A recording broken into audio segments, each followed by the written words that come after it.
Asia में तेल की आपूर्ति और समुद्री व्यापार मार्गों पर अनिश्चितता बनी हुई है और भारत का 85% तेल आयात के माध्यम से पूरा होता है। तो मेरा विदेश मंत्री महोदय से यह सीधा और स्पष्ट प्रश्न यह है कि when India's strategic and energy dependence on major power like US and Russia appears to be continuously increasing, so who is accountable for that? क्या सरकार यह स्पष्ट करेगी कि इस निर्भरता को कम करने तथा वैश्विक संघर्षों के बीच रणनीतिक सुरक्षा को मजबूत करने के लिए अब तक कौन से कदम उठाए गए हैं? Honorable Minister of External Affairs.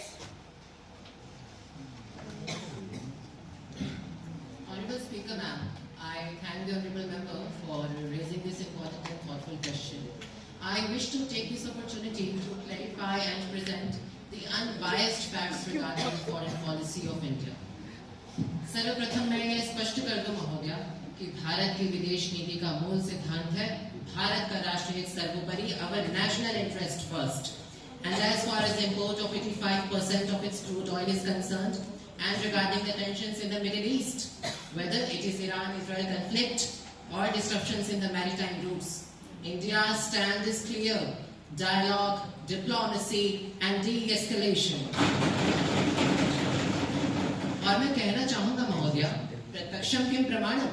अरे भाई, प्रत्यक्ष को प्रमाण की आवश्यकता ही क्या है? Iran is an important ally in energy and connectivity, and Israel is a key partner in defense, technology, and innovation, which was also evident in the bravery of Operation Sindoor as well. आज मैं विपक्ष की संकीर्ण सोच और कुंठित मानसिकता को यह स्मरण कराना चाहूंगा महोदया कि यह दृष्टि भारत की G20 की अध्यक्षता के दौरान भी दिखाई दी थी, जिसका मूल मंत्र था अयम निजः परो वेति गणनाम लघुचेत साम उदार चरिता नाम तु वसुधैव कुटुंबकम। Honorable Minister, please conclude. कुछ क्षणों की अनुमति और चाहूंगा महोदया। जहां तक बात रही भारत के आत्मनिर्भरता की, तो मुझे रामधारी सिंह दिनकर जी की कुछ पंक्तियां स्मरण हो रही हैं कि क्षमा शोभती उस भुजंग को जिसके पास गरल, उसको क्या जो दंतहीन विश्रहित विनीत सरल। सहनशीलता क्षमा दया को तभी पूजता जग है, बल का दर्प चमक रहा उसके पीछे जब जगमग है, उसके पीछे जब जगमग है।